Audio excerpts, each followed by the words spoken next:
aici. Deși nu aveam mijloace materiale sau financiare, aproape deloc. Dar cu ajutorul lui Dumnezeu, pentru că a fost voia Lui, ca eu și cu fiicele mele duhovnicești care au intrat în monahism să venim aici, am simțit prezența și lucrarea lui Dumnezeu în locul acesta.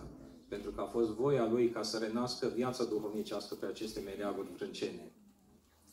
Și nu credeam că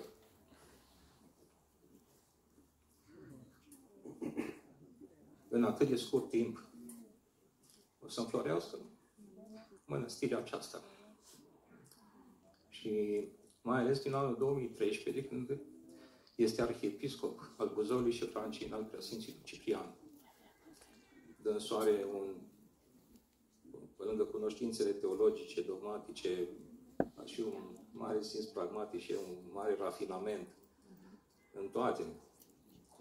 Acum se pricepe la toate și are o viziune foarte frumoasă asupra lucrurilor și a vieții, atât în ce privește viața duhovnicească, cât și viața administrativă și arhitectura, încât eu pot să vă spun că m-am inspirat din tot ceea ce am văzut în eparhia aceasta că se întâmplă, fiind exact, am mers în vizite la mănăstiri pentru a le cerceta și tot ce am văzut acolo bun am încercat să fac și aici.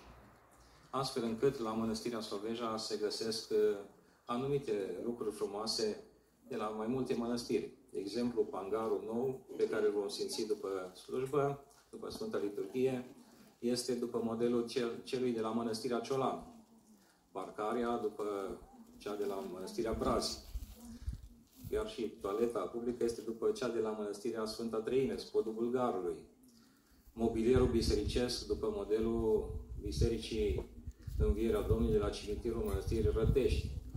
Și multe alte lucruri frumoase, troițele din Maramureș. Cam tot ce am văzut frumos în altă parte, am vrut să realizăm și aici, în această mănăstire, ca dumneavoastră, când veniți în casa lui Dumnezeu, să vă bucurați. Pentru că am gândit că trebuie să fie cea mai frumoasă casă, casa lui Dumnezeu.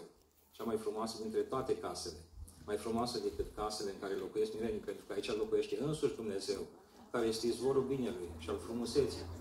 Și atunci, din tot ceea ce ne dă bun și frumos nouă, oamenilor, creația Lui, trebuie să întoarcem înapoi lui Dumnezeu, să răspundem la iubirea Lui cu iubirea noastră.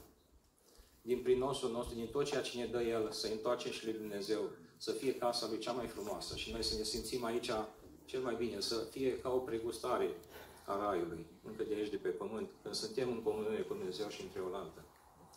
Și pentru aceasta îi mulțumesc înalt preasfințitului pentru sfaturile, binecuvântările și îndrumările pe care ni le-a dat pe parcursul celor 12 ani de când ne păstorește această eparhie, dar și pentru tot ceea ce a realizat în întreaga eparhie.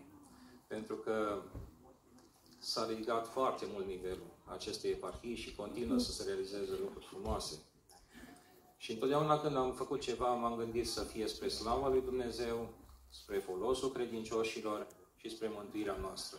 Că m-am gândit că atunci când cea mai mare faptă bună pe care putem să o facem noi pe pământ este să-l ajuți pe altul la mântuire. Și lucrând la mântuirea altora, de fapt lucrezi la mântuirea ta.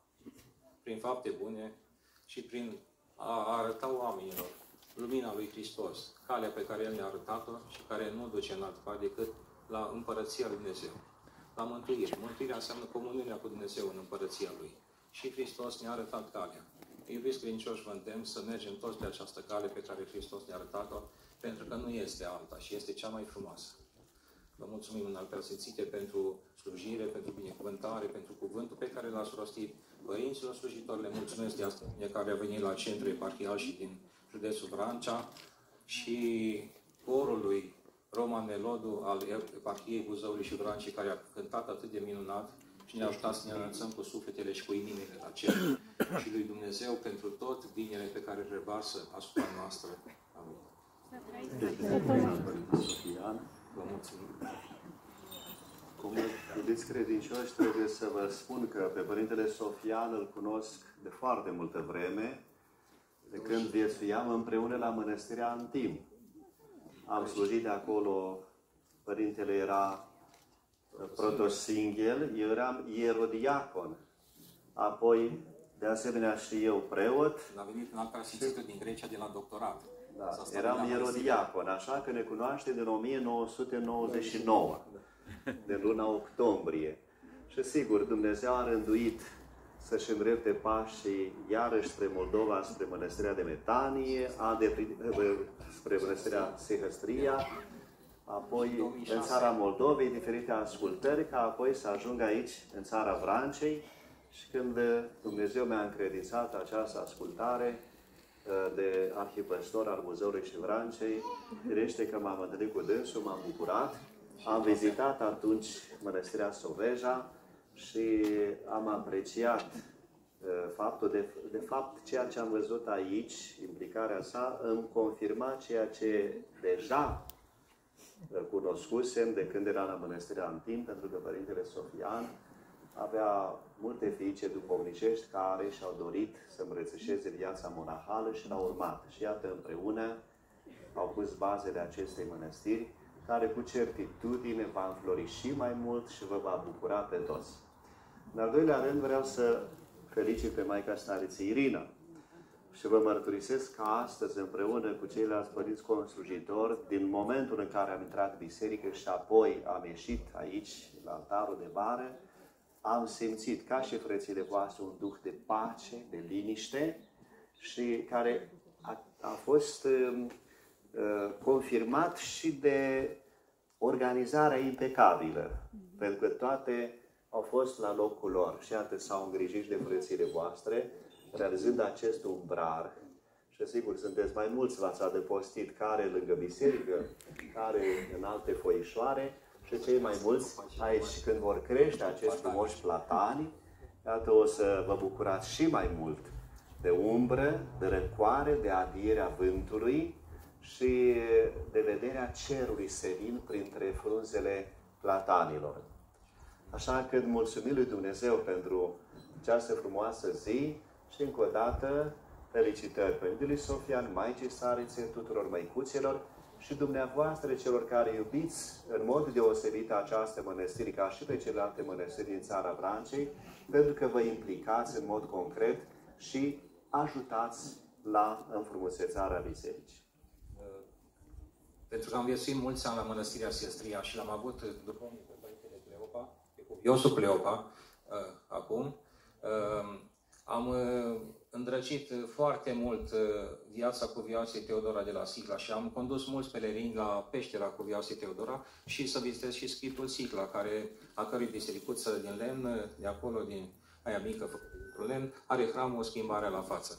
Și am îndrăgit mult această sărbătoare sau transfigurarea Domnului pentru că ține de transfigurarea noastră proprie prin Harul lui Dumnezeu, în urma nevoințelor noastre monahale. Și am ținut mult să aduc ceva din duhul acelor locuri aici în Soveja. De aceea v-am rugat să ne aprobați acest hram, care este și un hram de vară și pot credincioși în număr mai mare să vină la hramul nostru. Și totodată ne-ați aprobat și hramul acestui altar de vară pe Cuvioasa Teodora de la Sicla, ca să o avem împrotitoare și mijlocitoare la Dumnezeu și pildă pentru măicuțele de aici care se nevoiesc. Și mai ales că este o călugăriță româncă care a avut o viață desăvârșită. Și în amintirea acelor locuri și vremuri și nevoințe, am ținut să avem și aici Duhul acelor locuri și să ne întărească pe noi, să ne călăuzească mai mult pe drumul mântuirii. Și în amintirea, și vă mulțumesc pentru că ne-ați aprobat acest ram și ne-ați făcut o mare bucurie, nouă și credincioșilor, prin asta. Și drept mulțumire vă oferim astăzi, de praznicul Schimbării la față, o icoană pictată de o măicuță de la mănăstirea noastră, în semn de mulțumire și de apreciere și vedeți că unele măicuțe se ocupă și de pictură. Da, de mai multă vreme. Felicitări! Mulțumim încă o dată și vă mulțumim și frăților voastre, drept credincioși și creștini, pe care vă vedeți să vă izbăviți la mănăstire în cursul zilei de astăzi.